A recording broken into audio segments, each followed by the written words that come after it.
আপনি এরকম ব্যবহার করছেন কেন? তাহলে আপনি বুঝিয়ে বলবেন, আপনি কেন চিল্লাচ্ছেন? আপনি আপনি আপনি চিৎকার করছেন কেন? চিৎকার তো করতে পারবেন না। আবারও আপনি সে হাইপ তুলে কথা বলছেন। আপনি শান্ত থেকে কথা বলেন, হাইপ তুলে কেন কথা বলছেন? তিনি কি হন? এই যে যিনি মারা গিয়েছেন তার কি হন আপনি জানেন? আপনি জানেন মারা গেছে কি জন্য? আমরা কেন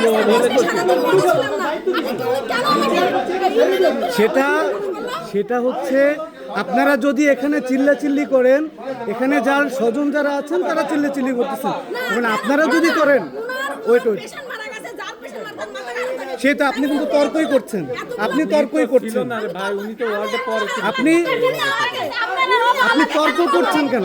আপনি বুঝুন না করে সে তর্ক করছে কেন? এই যে এখনো দেখেন, এই দেখেন, এই দেখেন, এই দেখেন। আচ্ছা আমার কথা আমাকে আসতে বলছেন না, আমাদের মহিলা মানুষ